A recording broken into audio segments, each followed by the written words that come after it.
3, 2, 1. Here we go!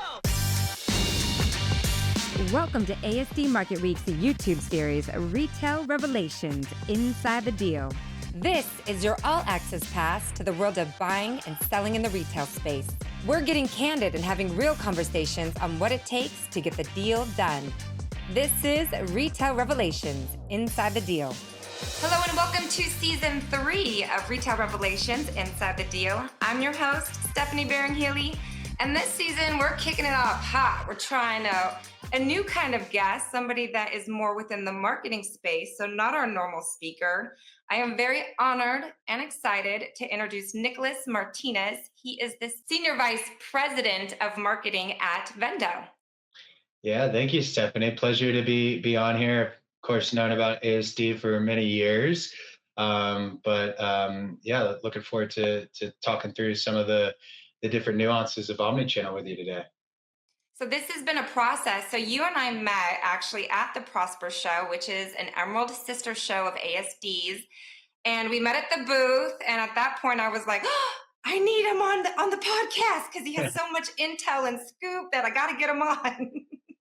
Yeah, I know the stars kind of just align there, but we love sharing our thoughts and our perspective on the the e-commerce space, the digital marketing space, and then increasingly how all of that really overlaps with in-store, in real life, as people call it. But yeah, no, it was good luck meeting you there at Prosper, and now being here on the podcast.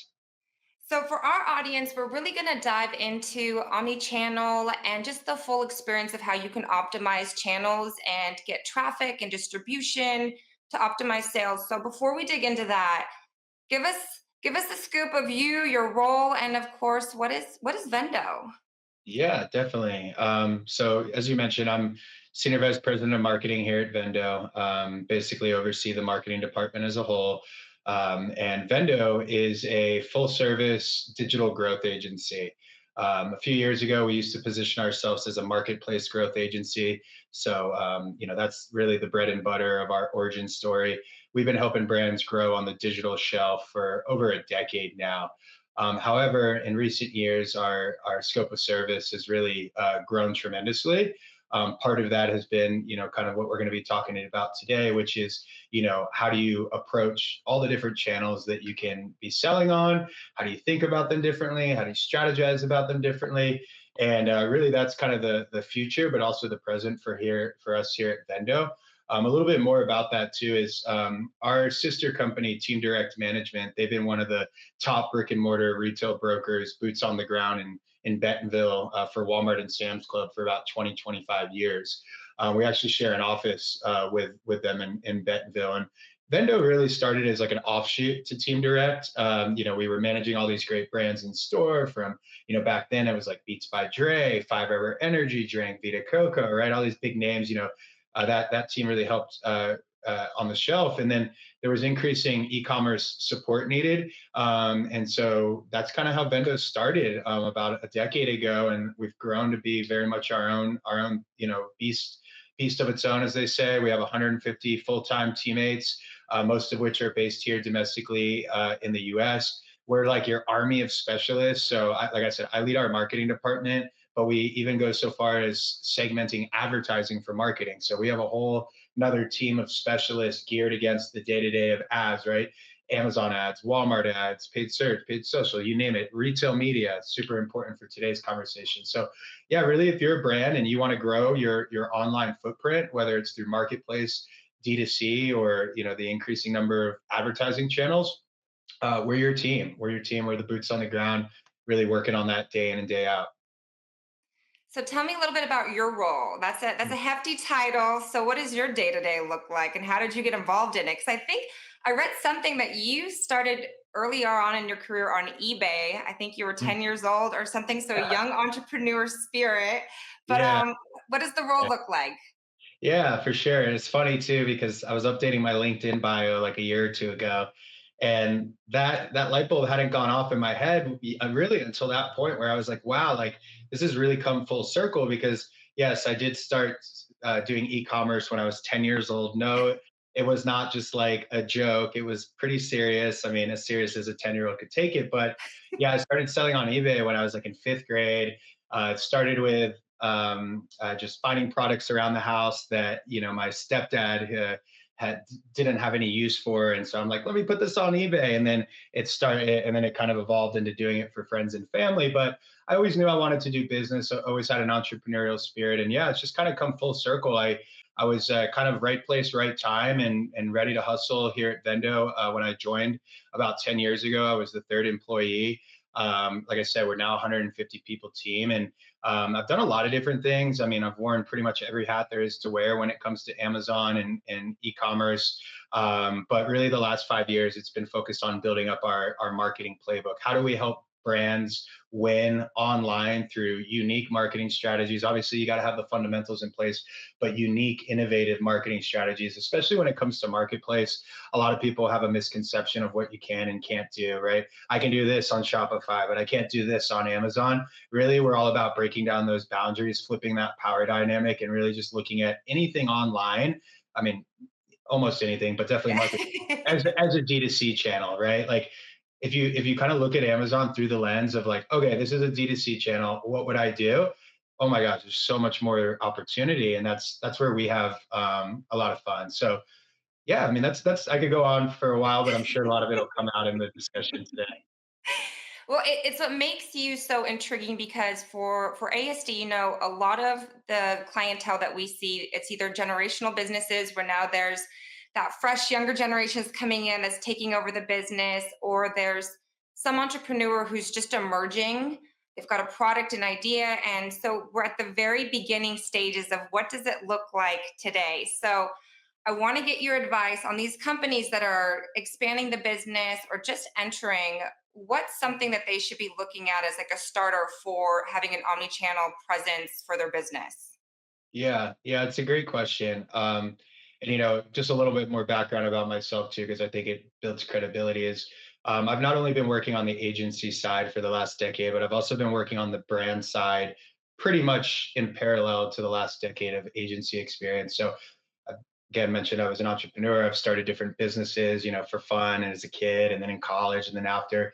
But more seriously, helped launch a brand called Keto Crisp, or the Can Do brand, back in 2018, 2019. We were one of the first to market with a kind of on that keto trend with a low carb, low sugar protein bar. And anyways, there's a whole story there, but I was responsible for the first 5 or 6 years of that brand of building its online digital footprint, but also working with the sales team on how do we connect digital to in-store, how do we think about digital channels versus in-store channels. And I learned a lot along the way, as I also have my own brand that I've launched recently with my wife, but I'm constantly having to put myself into the shoes of the brand. On the agency side, that's what we do in our partnerships. We're always like putting on the brand hat. And so it's been interesting to kind of see the consistent themes that brands go through. And this question really, really hits it on the head. But what I kind of say, and it's kind of jokingly, but it's true. Like, look in the mirror. Like, who are you? Who is your brand? How deep are your pockets? What is your future investment and fundraising look like? Are you bootstrapping for the next few years? Do you have advisors? Do you not have advisors? Do you have like you got to think about all the resources, right? Because it's easy to look at like a you know any CPG brands that kind of like take off seemingly overnight and just be like, oh wow, like I should be able to do that. Like no, a lot of those brands have like venture capital funding or private equity and or things like that. So it's not as simple as just like looking out there and being like, okay, I can do that. It's more about looking in the mirror, like what are my resources in hand, right? So know your starting point, like how well funded are you, right? Because if you're super well funded, you might be able to go broad and fast, right? You can hit on in store, you can hit on online, you can go after mass retail, you can go after specialty, right? You can kind of do a lot, and you can launch quickly. But a bootstrap brand, on the other hand, they need to be a lot more surgical with their approach, right? They have to prioritize where they can win first, where can they show proof of concept, right? So, like one example, we work with a lot of better for you brands, better for you grocery, health and personal care, beauty, supplements, you name it. And often for a bootstrapped better for you brand, if they're thinking about retail, they're looking at specialty or like natural and organic stores, right? So, there's lots of specialty and natural and organic that are like mom and pop shops, right? Like just in SoCal alone, you could get in a couple hundred stores in like your first year just by doing outreach. And like, that's a big credibility booster, right? Whereas like another brand that might not, might have more funding, they might be able to go after, Whole Foods pretty quickly, or like Sprouts pretty quickly, or something like that. It's so interesting. Keto, my husband and I did it for a while and it worked wonders. But 6 months later, we were like, give us the carbs back. We need the carbs. But to your Yeah. point, you have once you look in that mirror and you really understand who's that demographic that I'm trying to put this product in front of, then you start saying, okay, CrossFit, right? People that are working out, people that are health conscious. What do those channels look like? Are Mhm. there influencers? What's the marketplace that I have the distribution so that I can then send this product out? So there's so many different avenues of the business to think about. But you're right, starting point one is recognizing what kind of funds are you playing with and how do you scale it so that you can just get some skin in the game. And then as you start growing the business, you can expand it outward and then see what are the most appropriate channels that you can then start working with. Yeah, yeah, 100%. I think like to just kind of summarize too, what we're saying is like avoiding kind of that one size fits all approach. Each channel has its own ecosystem, its own audience behavior, its own pricing dynamics, its own promotional levers, its own advertising. So you need to understand, okay, where does my brand fit in, where it is in its life cycle right now and resource capability. And then once you do decide on those channels that you want to go after, you really want to make sure like you're tailoring everything to that channel, right? Like you were mentioning, like your marketing, right? Your media, your messaging, your operations, right? Like operations for like, brick and mortar retail is a lot different than operations for digital. So yeah, it's kind of like once you figure that out, tailor your approach accordingly. And so your specialty, you really help brands recognize that there's different platforms that they can play in. So we've got Amazon on one side, and then we have Walmart Marketplace. Mhm. How do they differentiate and how do you help determine with your clients where they should be at, which channel they should probably lean towards? Yeah, yeah, great question. And I would throw in like a third consideration, which is like your D2C, right? Your Shopify. Because I think increasingly brands are considering them, at least Amazon and D2C, kind of in the same conversation, right? Like it's not abnormal necessarily for a brand to like just launch on Amazon and not even be available through D2C yet, right? So that's really interesting. Obviously, there's a reason for why people are doing that. It might be, Amazon's conversion rate is 4 to 5 times as high as Shopify, so maybe your money can go further there on Amazon than Shopify. It might be, Amazon has a native ready to buy audience, whereas Shopify you have to invest in meta and search and all of that, which has gotten increasingly expensive, right? So those are some kind of comparison examples that I would kind of go through, some exercises I would go through. But ultimately, I would say like Amazon and Walmart, um, they have their own little bells and whistles, right? Like when it comes to marketing and advertising capabilities, like there's a set of self-service marketing and ad tools for Amazon, and there's a set for Walmart. Sure, a lot of them have commonality, but not all of them, right? And so you really need to understand what are the tools in the toolbox and how am I going to use them uniquely for each platform, right? Policies too, like terms of service and data.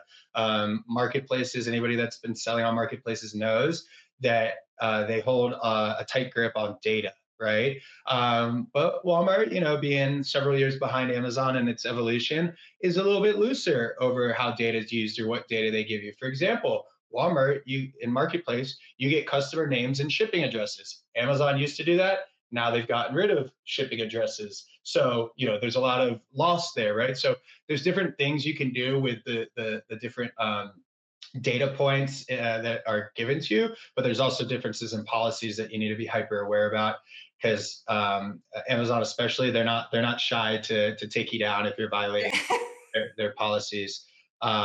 Profit margins, right? They both marketplaces usually have like a 15% referral fee, but fulfillment and some other nuances might change margins. The algorithm, right? Like these algorithms are not publicly shared, but at the end of the day, I feel like a lot of what we do on Amazon and Walmart boils down to like what is going to please the algorithm. how do we feed the algorithm what it wants, and how do we make sure it's eating what we're feeding it?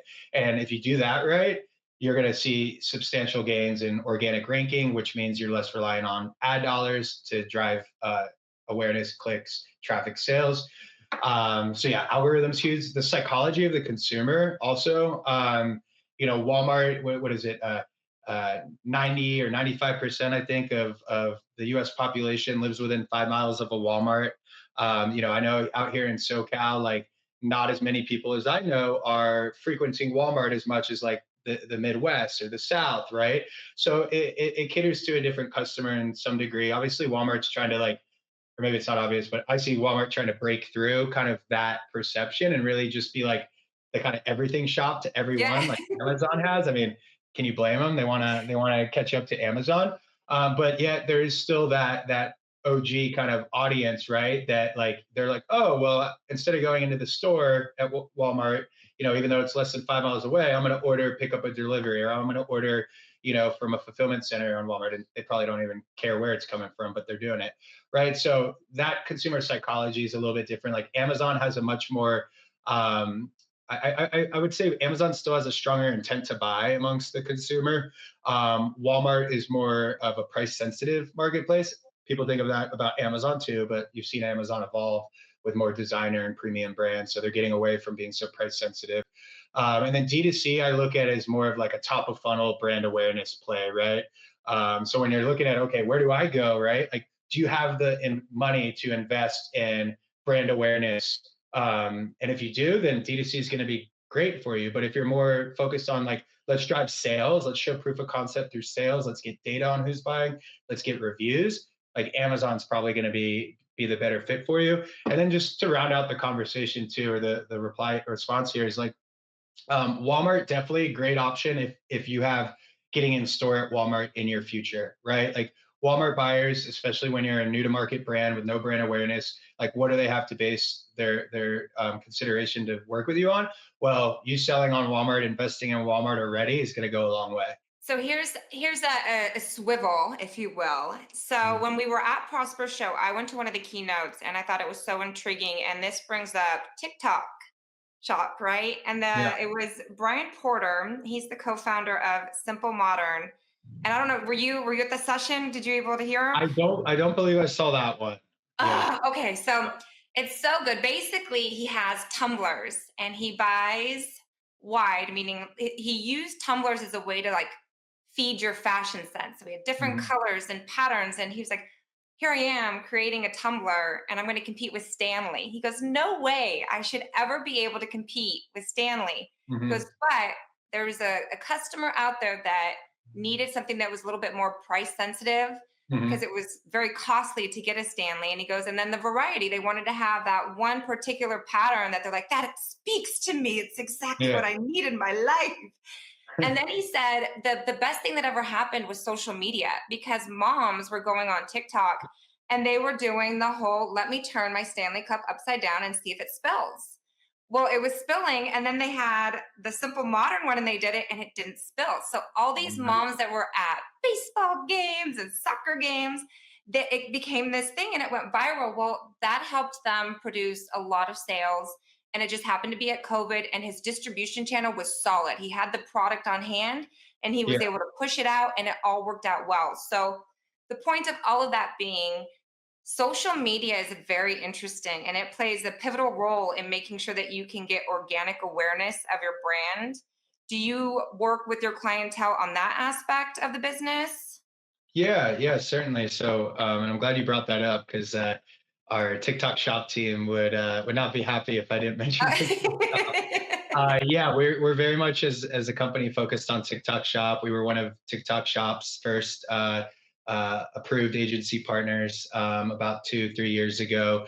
So we've gone really deep there. I did participate in the original kind of build out of that program, and I still stay involved somewhat from a creator marketing, affiliate marketing perspective. And yeah, like TikTok Shop's so interesting. It's really kind of had people on the edge of their seats, like what's going to happen next. I mean, the legal side of it, the politics side of it being one big aspect, but just really like how is the algorithm going to evolve? Like how are the brands going to evolve? And you hear all these like viral stories that get everyone excited. But really, I think the big difference is, and actually Delaney, who leads up our TikTok shop team, and our CEO, Darren, had a really good podcast about this a few weeks ago. So I guess I'll plug that. But Yeah. really, I think how they were talking about it, and I agree, is like TikTok shop is not necessarily, it's TikTok obviously is a social platform first and foremost. So the market, like looking at TikTok shop as a digital shelf, like other marketplaces, is actually not the way to go. You need to think about it in terms of really what social media is, which is demand creation, right? It's going to be that more top of funnel, like you were saying, demand creation. But I think the beauty of TikTok is based on the beauty of affiliate. And we've been doing a lot of great things for affiliate at Vendo, Amazon affiliate, Walmart affiliate now. And I explain it in this way, where it's affiliate can really take somebody who's just interacted with your brand for the first time from the top of the funnel to the bottom of the funnel within one interaction, right? And that's if TikTok shop really works well, that's the magic of TikTok shop. But if it doesn't work that amazingly, it still can be helpful in building that top of funnel brand awareness, building that demand creation. And then to your point with the simple modern example, you really need to be thinking about how are you going to stop and grab people's attention through informative, educational, funny content, right? So first and foremost, it's a social platform over a digital shelf, over a marketplace. And what is it, like 80% of sales on TikTok shop are coming from affiliates, right? So just think of it as like, oh, I wanted to drive sales on D2C. Let me work with Instagram affiliates and drive those sales. It's the same idea. It's just they're native to TikTok. So the buyer experience is a lot more seamless. They don't have to jump out of TikTok to complete their purchase. So confession, I don't own a TikTok account and I've It's never okay. purchased it on it, but I have definitely been exposed virally, like through my friends who's like, girl, you need to buy this. You need to get this. Look what's happening. It's a face mask or whatever it is. So even if you're not, your customer doesn't even have to be on the platform. Again, it's just that exposure and awareness that somebody, word of mouth, somebody's gonna say, look at this cool video, or whatever it is. It's free. It's fun. I love it. So with all these different avenues of platforms, there's protecting your brand. And I know a lot of people are concerned it's their baby, they're ready to hit the market. Now you're talking about different marketplaces, now you're talking about social channels. So how do you advise clientele to protect the integrity of their product and pricing and images and all that kind of stuff? Yeah, great question, and often one that gets overlooked. And funny enough, if this was a few years ago, my background would probably have our old slogan, which said, "Sell more and protect your brand." Right. So that was our slogan for many years, and the reason why was a lot to do with what you just said. Is brands, especially several years ago, were hesitant to go online to sell because they feel like they would give up control, especially with Amazon and so on. So, yeah, really important to have a good brand protection process or plan in place. When I think about brand protection, I think about the wild west of Amazon with resellers, right? And I think Amazon and agencies like ours and just Amazon sellers have really made a lot of advancements in how they approach protecting brands. It used to be, if I wanted to get on Amazon, this week and start selling, Nike shoes, I could do that and it would be really easy. Now it could be close to impossible depending on what kind of legal guidelines Nike has in place. And some of the bigger brands can do more of that than the smaller, but there's still a strategy that you can put into place. So one is you always want to be proactively defensive. So don't just wait for issues to defend yourself. Take action now to proactively defend yourself. So one example with pricing, MAP policies, right?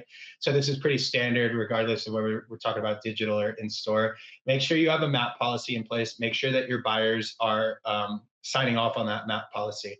Now, I know people will be like, well, what about distributors? I can't control the buyers through distributors. I hear that all the time. Yes, it's true, but it doesn't hurt to try, right? Work with your distributors. Some distributors like UNFI, people are surprised to hear, have a MAP policy enforcement program. Do they charge for it? Yes, but can it help? Of course. So there's different ways, even with distributors, to get MAP policies at the beginning into the conversation. And even if it's just your distributor passing it along to the buyer, that's better than nothing, right? Because you have that paper trail.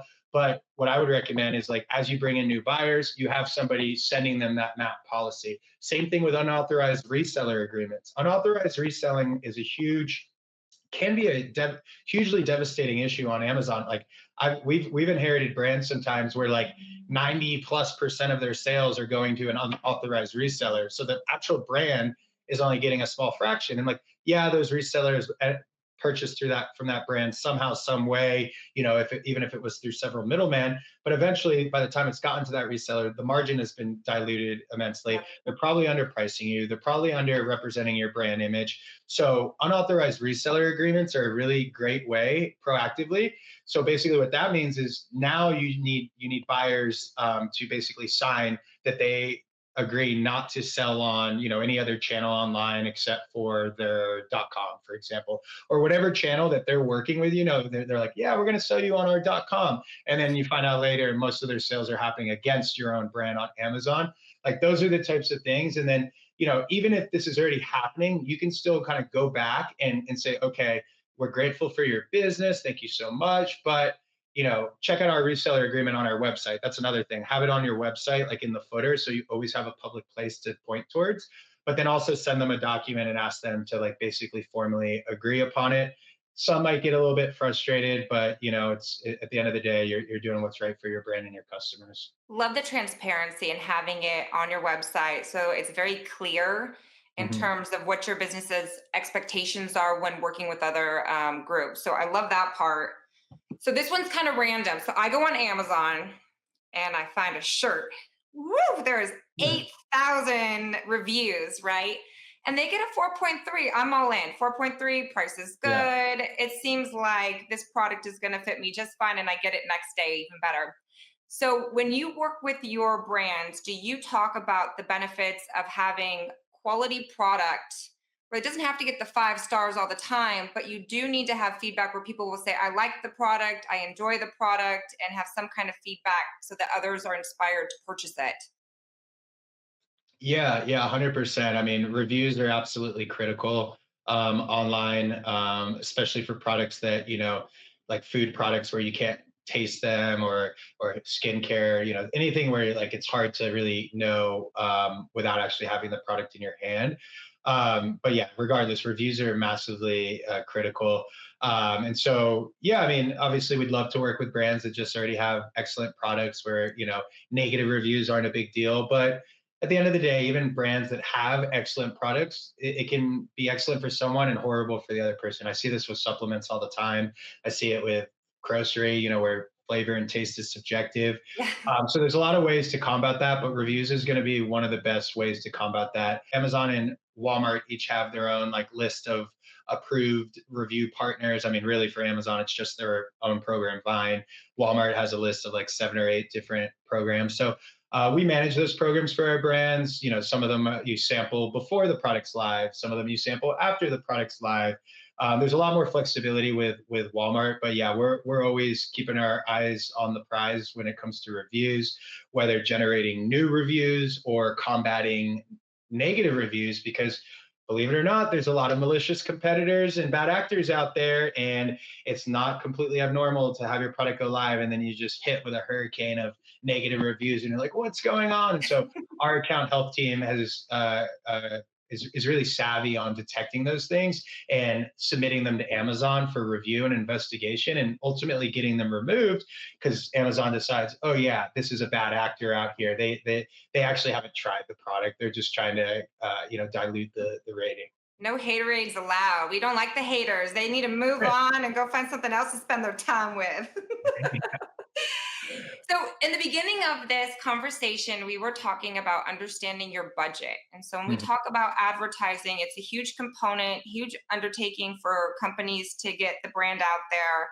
For someone that has a small scale budget, what are tips and tricks of how to optimize? Like, where would you put your money first just to get it going?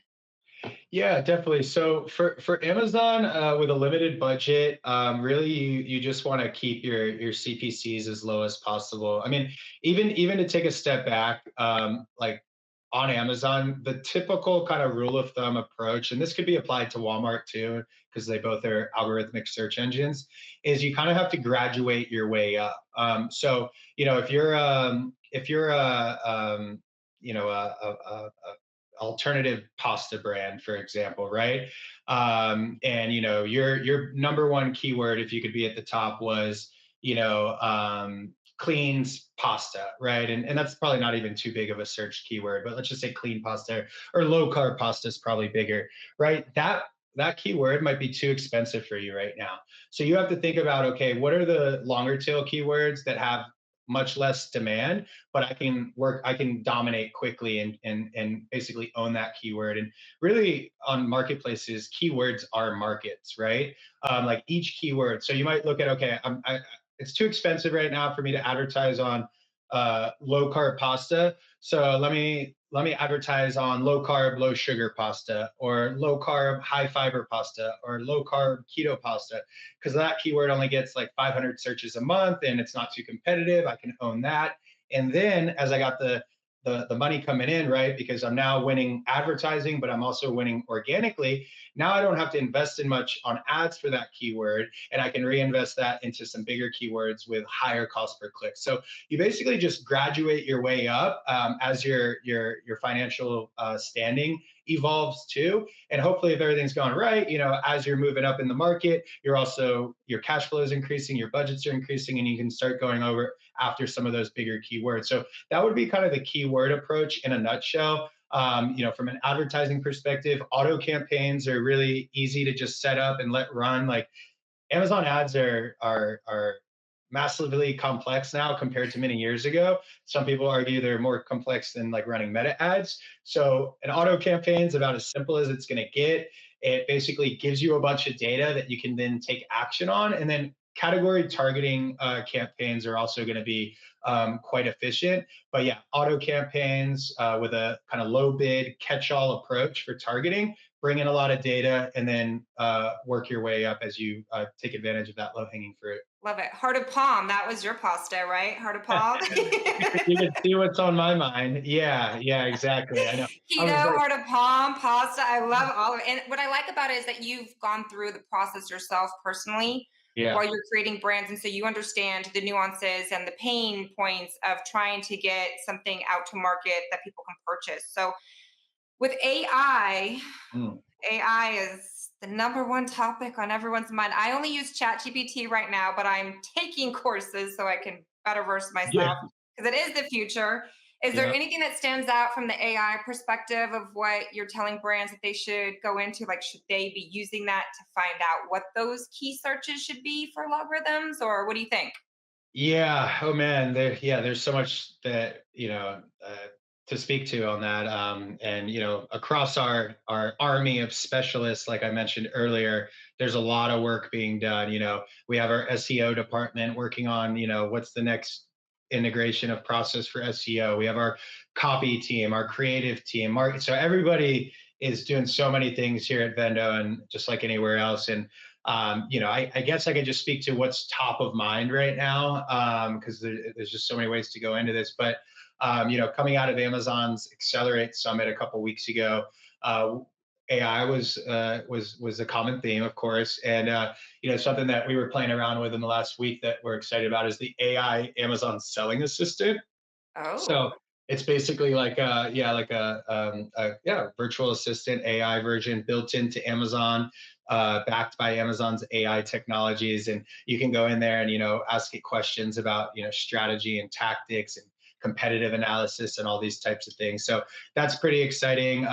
There's also Amazon's AI Studio, which they've started rolling out to certain accounts, where you can now create, and they had some versions of this in the past, but now you can create better than ever AI content, video, photo, etc. So even just native to Amazon, and I know Walmart's investing a lot into this as well, as is TikTok Shop. I mean, TikTok Shop, like you can create AI video ads, and they've been doing that for quite some time. So yeah, just content creation, research. I like what our CEO kind of says about AI, where it's meant to help us do our jobs better, Now, obviously, long term, what does that actually mean? There's a lot of different ways that could go. But in terms of right now, I think as a company, we understand that we don't want to get left behind. We don't want our brands to be left behind. So testing, and seeing what works well with your company culture and your clients is kind of our approach.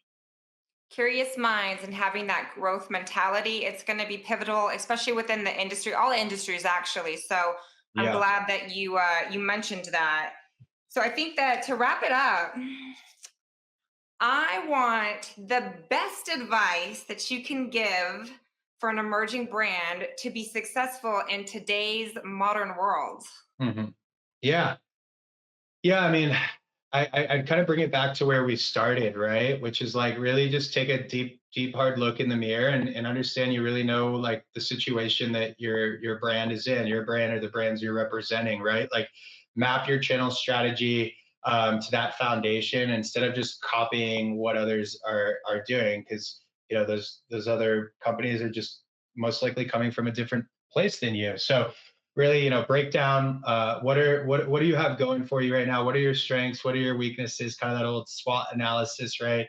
And what do you want for your brand in the next few years? And then build out your roadmap in that way, right? Like, don't just jump all over everything at once, right? Like, I think I learned this the hard way too, with some of my past experiences, where sometimes if you just go you go too wide, you get nothing, right? If you go deep, you're going to see some more success there. So think about what channel actually fits my brand today, given my resources, given my product category, given my stage of growth, and then tailor your media, your messaging, your operations to that. And I think you'll not only strengthen your omni-channel presence in the short and the long term, but you'll save yourself a lot of time, a lot of wasted spend, a lot of wasted attention.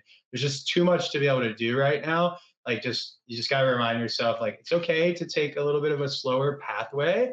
I mean, obviously every category is a bit different on how quick you have to move, but it could be okay to just really focus deeply on one or two or three like channels, and then from there grow. Love it. And it's interesting. I'm going to add to it.